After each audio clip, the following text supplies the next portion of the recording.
really annoying. Anyway, so I'm going to start because it's 5 minutes past 6 now, so I think we're okay. If anybody else can join as we go. But thank you for being here, everybody. This is Audrey's going to talk to you this evening about her experience with horses, pony club, life, and just tell us how she's got to where she is now, and how inspiring she is to us all. So enjoy listening to Audrey, everybody. Thank you, Lisa. Thank you for asking me to share my story with you. I hope that I can inspire others, but I've written it so I don't forget anything. How do I? I've made a PowerPoint which got photos on it, so hopefully that should be better. Can you see that? Yep.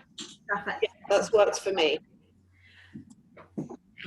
I don't come from a riding family. No one in my family owns horses, although my mum did have one on the farm that she used to live on when she was little. The first time I ever sat on a horse, I was 4, and my mum and dad had for my birthday paid for me to be led around on a lead rope for half an hour around an arena. Apparently I was so excited I did nothing but grin from ear to ear the whole time, not being able to speak. But I can now speak and ride. But grinning is something I still very much do whenever I ride. Nothing really much came from that experience, except from perhaps a once-a-year ride in the New Forest following a line of other ponies, or the odd pony day I attended at the local riding school in the holidays. It was not until I started secondary school at Wallingford School that my riding took off. In my last term of year 7, when I was 12, I had become aware that my school every Wednesday took a few students in a minibus up to the nearby stables at Checkington Equestrian Centre for 2 hours to have a lesson and some stable management. A girl I was friends with was part of this club, and I desperately wanted to be a part of it as well. So I begged my mum, and luckily she said yes. I remember being so excited, finally I was going to learn how to ride a horse. I bought my first pair of joggers, they're navy blue with a bright blue bottom, and I was so proud of them. We also bought some boots off a friend, which weren't the best fit, but I didn't want to tell my mum as I loved them so much. Anyway, every Wednesday a minibus would pick us up from school and take us to Checkington, where we would start the session off with an hour of stable management, basic knowledge like how to put a head collar on and the classic naming of the grooming kit. Then the best bit, a whole 45 minutes riding. Well, it was quite a lot of sitting still, so perhaps 30 minutes sitting on a horse watching others go round, and then 15 minutes of riding. But I still loved it. I attended this club for a year until the end of year 8, religiously going every Wednesday of term time. And I remember Wednesday being absolutely the best day of the week, and I would long for it to come. We were often the last people back to school, and by then the school buses had left, and sometimes I had to walk the two miles home if my parents were still working. I remember it was not until the second to last lesson that we were finally learning how to jump. I was in a group of 6, and the instructor asked us if any of us wanted to try a little cross pole. Naturally, I was eager, and I was the first one up. I had no idea what to do. I just pointed the horse at the jump, kicked and closed my eyes, and unfortunately, when I next opened them, I was on the floor. My very first jump ever, the horse had refused and dumped me on the ground. Everyone else in the group was now a little shocked, and nobody else wanted the jump, unsurprisingly. However, my confidence was not shaken, and I got straight back on laughing about it. Annoyingly, the instructor decided to call it a day, and we all got off and walked back to the stables. So a year of lessons to be dumped on the ground and then sent home. Something was still nagging away at me though. Over the summer holidays, I had heard through a friend of a friend about a small yard, roughly 20 minutes away from my house, which offered a pony loan scheme, and hearing about their freedom and adventures just made me so jealous. Naturally, I immediately told my mum, and before I knew it, I was trying out ponies, figuring out which one I wanted to loan. It was a small yard of about 12 ponies, and I had fallen head over heels with the idea of my own horse. When I look back now, I realised that I completely overlooked the fact that the yard was actually just a converted pig farm with no stables as such. Luckily, so did my mum. When I We had use of one pony for one afternoon in the week and one morning or afternoon at the weekend, and I fell for a fairly scruffy looking gelding called Sammy. There he is. I was told that once you're riding him, he's fantastic, but that he could be tricky on the ground, as the yard owner had bought him for £200 at a pony auction with the knowledge that he had been abused. He was very nervous and untrusting, and I was told not to try and pick out his back feet, brush his tail or his hindquarters. So I stuck to that rule religiously, not wanting to be kicked. Unfortunately, soon after I started loaning him, he went lame and was out for about a month. I was not able to ride any of the other horses because they were all being loaned to other people. So during this time, I started watching horses online and had watched many Monty Roberts videos and saw an opportunity to build his trust with humans and try my hand at joining up with him. During this month, I still went to the stables just to spend time with him, as I had a friend who was still going and we usually lift shared. Me and Sammy built up a bond and he started to trust me, and soon enough I was barebacking him, picking out all his feet, brushing his tail, and although I couldn't find it, I know somewhere there's a photo of me hugging his bum. He was my best buddy and I honestly loved him more than anything I've ever loved before. Compared to my riding school horse, he was a legend to jump. You just point him at any fence and have full faith he'd get both of you to the other side in one piece. So much so that the owners of the yard decided to enter some events. We used to go show jumping to a small unaffiliated event now and again at Hall Place, which is just outside Reading. They held qualifiers to the unaffiliated Sunshine Tour show jumping championships at Hickstead. And every single time I entered a class, we would place. I think this was more due to Sammy's talent than any of my skills. This got me a very treasured rosette, and I was also given a yellow qualifying sheet, but neither me or my mum knew what it was. However, a kind lady explained to us that it was an entry to Hickstead. My mum had grown up very close to the All England jumping course at Hickstead and had told me this was like the Wimbledon of riding. I ended up qualifying for 4 classes, and in September of 2017, with 4 other girls from the yard, I attended my first and only stay-away show. The classes were so much bigger than what I was used to. There were about 80 people compared to about 15 at Hall Place. Unluckily, but not unsurprisingly, I didn't place in the first 3 classes I competed in. And by the last class, I was a little disheartened, but I was just as much determined. Whilst I was warming up for the class, in which I was going to be the first to jump, Sammy took a flyer, which he was very well known for, over a practice jump. Fortunately, it completely unseated me, and with zero control, he cantered out of the warm-up arena and headed towards the spectators. I fell off and landed in a heap on the floor when he promptly bolted off with lots of people chasing after him. I sat there in a little bit of a daze, seeing stars, and my mum and the friends we were with scooped me up and we went back and sat on the grass away from the arena to catch my breath. Sammy was brought back to us and we all sat recovering for a bit. Luckily, the organisers offered to switch the order and I was pushed to the last person in the class, which gave me a little bit of time to recover. I convinced my mum that I could still remember the course, so I was all right to jump again. When my time came, I got back on and trotted Sammy around a few cross poles and headed down into the ring for my round. What happened next were the stuff of dreams. I rode so determinedly and Sammy was every bit as willing to go fast and place that we rode clear up until the last fence. This was a joker. It was much higher than the rest, which if jumped clear would take 4 seconds off my time. And bless him, he cleared it and we came 9th in the overall ranking.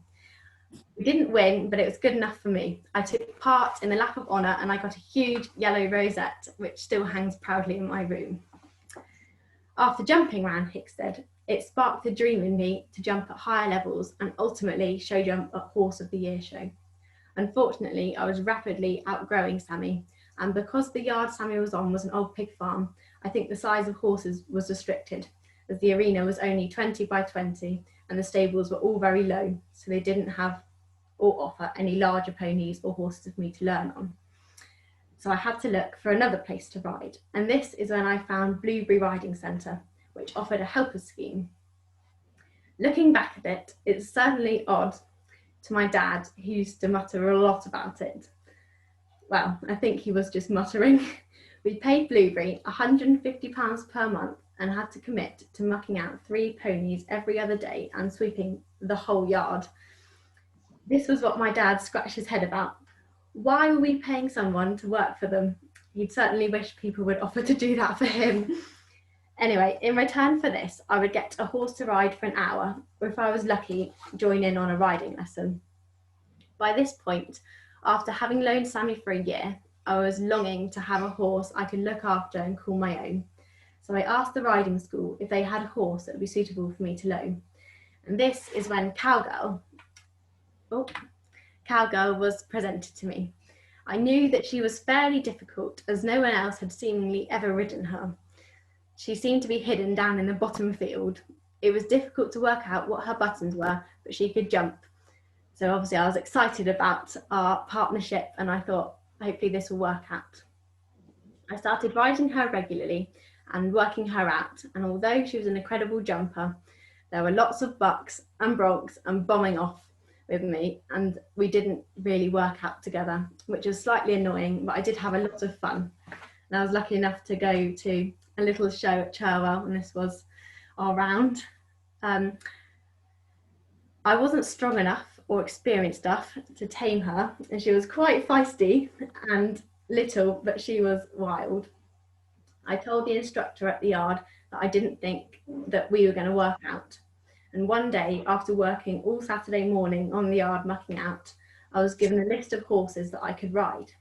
And there was one name that I hadn't heard before. This was May. So I thought to myself, oh, it would be good to ride something different.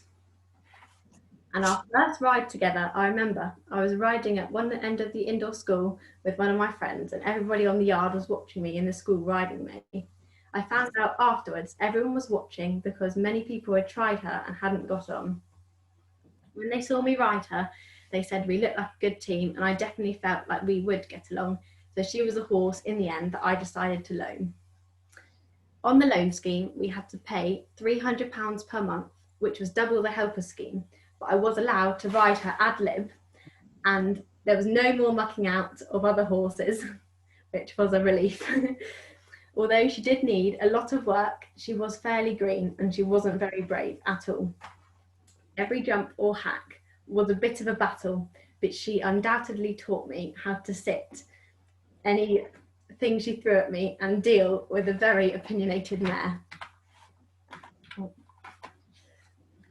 I like to think we formed a bond, as I remember in the winter time when I'd be wearing my wellies, the buckle on the side would regularly come undone, and when I walked, it would make a clicking sound. When May heard this, she would stick her head out of the stable as fast as she could to whinny and greet me. It was so lovely to think that she did remember me and that she did appreciate me, because of course no one else could stick with her and she hadn't really had a long-term rider or friend. My mum said that it was time she thought I got a job. So at 15, I applied for a Saturday job at the local tack shop and feed merchant. I worked on the tills and I got paid £25 for half a day, which I usually spent straight on May. We were lucky enough to have transport at the yard for us to use for a small contribution and paying diesel. So when we could, my friends and I would go to a local show. The first show we went to together was at North Farm Stud in Fawley. I had entered us both into the 70 centimetre show jumping, and I was so excited. Unfortunately, I think the excitement of leaving Blueberry for the first time got to May a little bit too much. Well, I say excitement, but I think probably terror is a more suitable word. As you know, the site is massive, and when we had finally gotten to the lovely indoor school, she took one look at it and I could just feel she was so scared. I walked around a little bit, trying to calm her nerves, and then the bell went and I knew I had to get on with it. So I cantered around to the first jump, which she promptly refused, and I tumbled straight down her neck onto the floor. I fell off at the first jump and I was disqualified. I was so gutted, as I'd spent all day cleaning and grooming her and my stuff, and my day was over before the first hurdle. She used to chat me off regularly, and I gradually mastered the art of either clinging onto her neck or falling in a way which I never hurt myself. I think this held me back jumping wise, and from then on, she never showed any promise out jumping. So I just sort of forgot about my dream and I buried it for a while. And I just tried to get her out hacking and doing good flat work and try to improve her and myself. It was at this time when I heard people at Blueberry talking about Pony Club and going to the rallies that were occasionally held at Blueberry. And I didn't know what Pony Club was, so I did a little bit of research and I asked my mum if I could join so I could have in on the fun. After joining, it quickly became apparent that one of the highlights of the Pony Club year was Pony Club Camp. After seeing all the fun that had been had on previous camps, I begged my mum to let me go. And in the summer of 2018, aged 15, my friends and I all went to our first Pony Club camp at Hartbury. I remember wondering how May would get on, as she's never really left Blueberry. And true to form, she was terrified when I took her off the lorry and into her stable where she was staying for the week. But luckily, she soon settled down and me and my friends had the most wonderful time ever. We had so much fun during the week and the memories we created will definitely stay with me for the rest of my life. At camp, we all completed our D and D+ test, which was all a bit of a blur. And at that stage, I didn't really realise what the Pony Club tests were and what they meant. After camp, we were encouraged to do the road and rider safety test with Tussle Humphrey. And once I achieved that, I gradually began to realise what Pony Club could offer me and what the tests meant.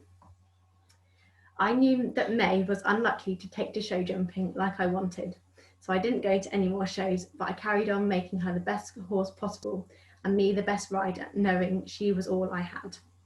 In the end, I buried my show jumping dream and tried to forget about it. Leading up to Pony Club Camp 2019, I encouraged more girls from the yard to join Pony Club so they too could have as much fun as we did the previous year. This was when I did my C+ test and began to realise the extent and value of the PC tests.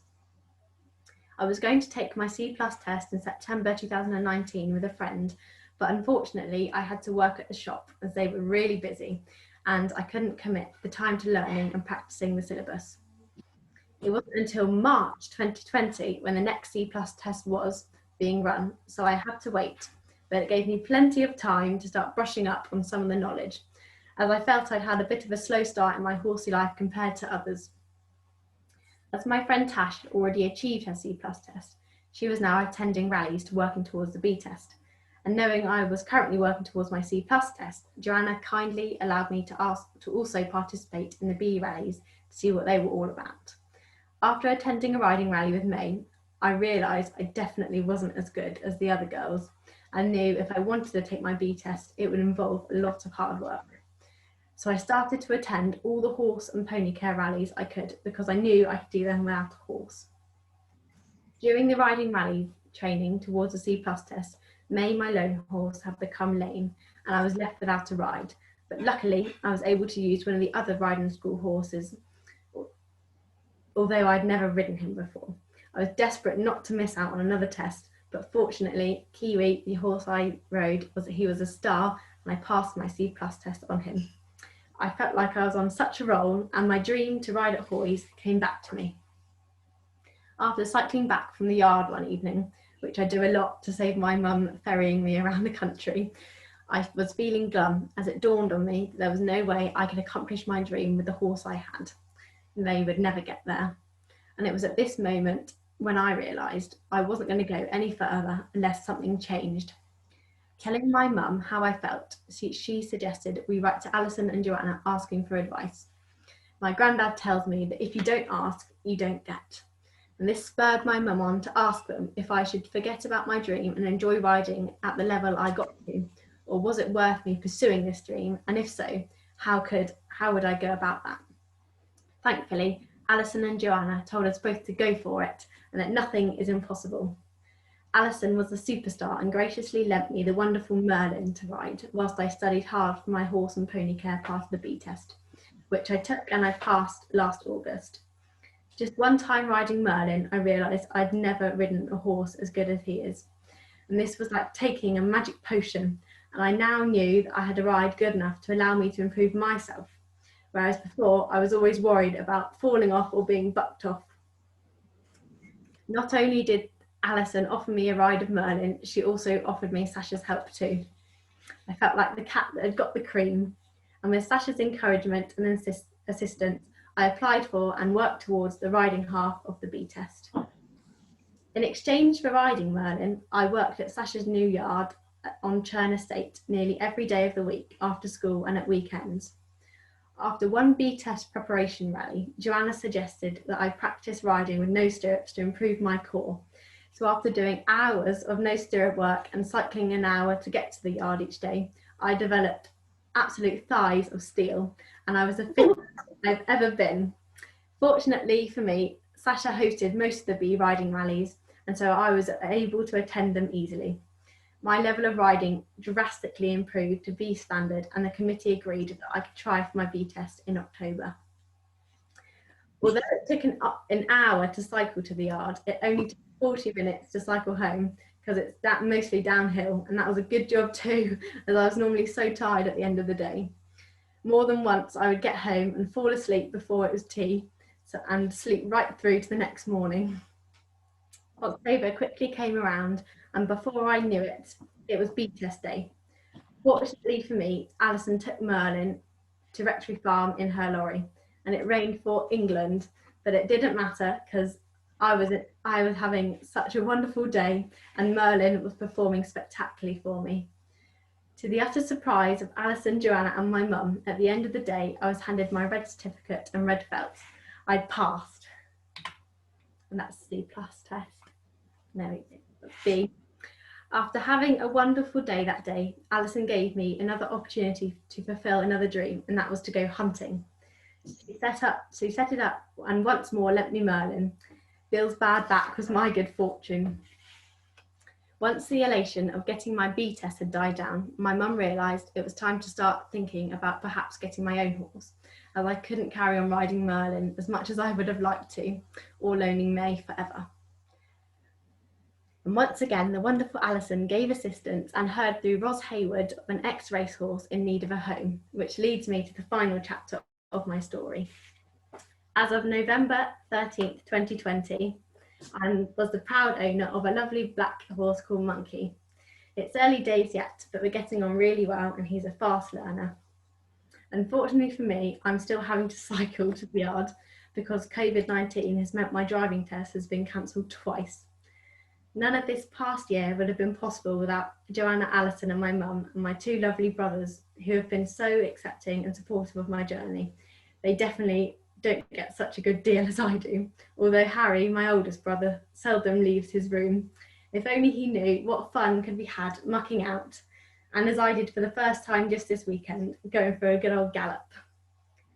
I'm so glad that I joined the pony club and asked them for help, as otherwise I think I'd still be plodding along on May and dreaming of better things, instead of now living my dream and becoming a better rider every day. That's my first trusty steed, my bike. That was fantastic. Thank you so much, Audrey. Truly fantastic. Can you, how do you stop sharing the screen? Can you do that, and then I can... There we go. Okay, there you all are. Really fantastic. What an amazing journey. I didn't know. I see you nearly every day, and I had no idea of your journey to this point. Absolutely amazing, truly inspirational, which is what this series has been all about. So thank you so much. And thank you, because it's obviously taken, you know, it's a properly prepared presentation, and that's obviously taken quite a while as well. So yeah, your efforts are really, really appreciated, and I think it's great. I mean, this will now go up on our Facebook page, I'm sure, and will truly, truly, I mean, it's brought tears to my eyes, and I think it's truly been an inspiration to any of you young riders who are thinking sometimes it just seems impossible, or you fall off and you just think, I'm just hopeless. And it really, you just keep going, and your dreams do come true, as obviously is the case with you, Audrey. So that's really, truly a lovely story. So thank you all. So now, does anybody have any questions now following that lovely presentation? So Joanna's put her hand up, which I can see actually. The other way to do it, because in case I can't see you, is just to drop a line in the chat box. But Joanna, yes, what's your question? Audrey, in your 2021 chapter, could you tell the others what you're planning to do to get to Horse of the Year show? What classes you might be entering, either on Monkey or Merlin, perhaps? Well, I'm hoping to start side saddle with Monkey. That's my next dream. I feel is achievable in the next year, and maybe enter some side saddle showing classes and get there that way, or possibly just a side saddle demonstration. But I don't really mind now whether it's show jumping or whatever. I just think that I just want to ride in the arena, and that's my dream. And might you consider the retrained racehorse showing classes with him? They're definitely a fantastic opportunity, but yeah, I'm gonna grab by the horns. Well, good luck. Thank you. Fiona. Yes, sorry, may I say something? Audrey, first of all, I salute you and your hard work and all that cycling, and it really paid off. Well done. If you are serious about side saddle, can I suggest you get in touch with someone well known to all of us, Sue Cobham? And she was the DC of this branch for many years when my daughter first joined. And Sue rode and hunted side saddle regularly. Joy, you might know whether she still is. When I last spoke to her about a year ago, she was still riding side saddle. But I think she would be very willing to give you some help, Audrey. So I'll send you her contact details, and I suggest you get in touch with her. I will. She's the most lovely lady. She's looked after me out hunting for the last 14 years since we moved here. She's absolutely lovely, and she's a fount of all knowledge, rather like Fiona. I mean, she's an amazing woman, and she lives in Wantage. Okay. She's absolutely lovely. I don't know if she is still riding side saddle, but I had I had a lovely horse, and she used to come and borrow it to nanny the pony club people out. And the first time she had it, I thought, oh golly, she's quite late getting back. And she said, oh, I took him home for tea. So she'd taken him home, and she washed him off and wrapped him up, and he'd had his tea. He'd gone out for tea, and then she brought him back after dark. It was rather sweet, and she used to do that every time. She was wonderful. I won't attempt to guess her age, but it's quite considerable. But the summer before last, she took 6 of her grandchildren to their junior pony club camp, and she slept with all 6 of them for a whole week in a tent. So that sort of lady. I think you and she would become very great friends. Yeah. Thank you, I'll definitely. Audrey, I'll send you the contact details. Brilliant, thank you. I was just going to ask, were you nervous to go on the gallops with Monkey because he was an ex-racehorse and stuff? I mean, I think I was more excited than nervous because I'd hacked him out solidly, and I'd gotten used to, worked out if he had any brakes or not. And he does have a good pair of brakes. So I just let him go, and it was the most wonderful feeling ever. He went so fast, I don't think I can barely even remember it. It was all over in such a flash.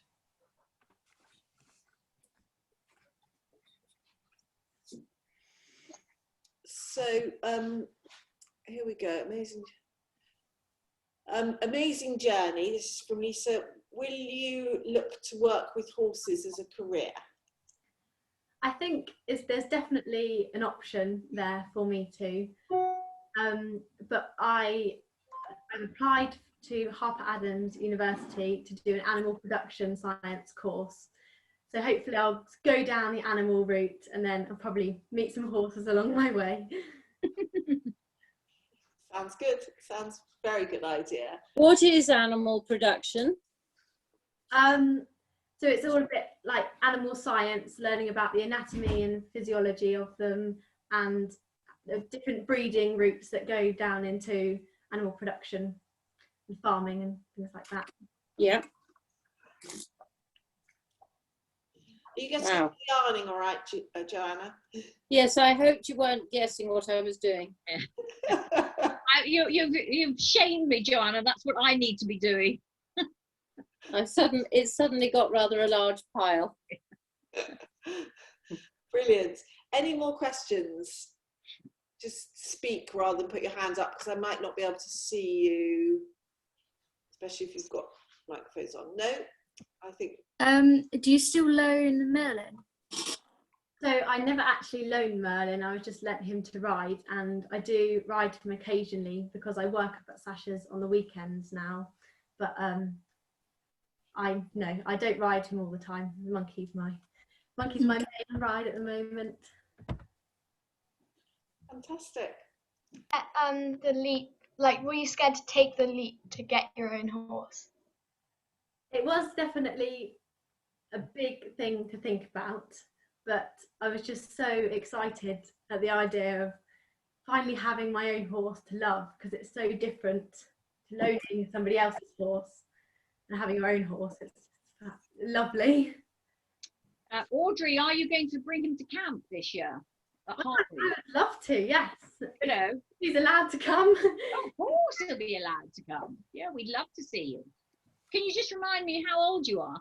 I'm 17. I'm turning 18. All right. Well, we're going to do a separate, a sort of senior bit. So you'll could be in that group. So yeah, do come. We'd love to see you. Yes, no, I will. Fantastic. Okay, well, I think no more questions on the chat. So once again, absolutely brilliant. Really, really lovely to listen this evening, Audrey. I think it's been fantastic for all of us. Thank you very much indeed for all your efforts, and probably look forward to seeing you on the yard tomorrow. So ending it now, everybody, but thank you. Congratulations, well done. Thank you, Audrey. Bye. It was a really good presentation. Bye. Bye. Bye, Audrey. Well done.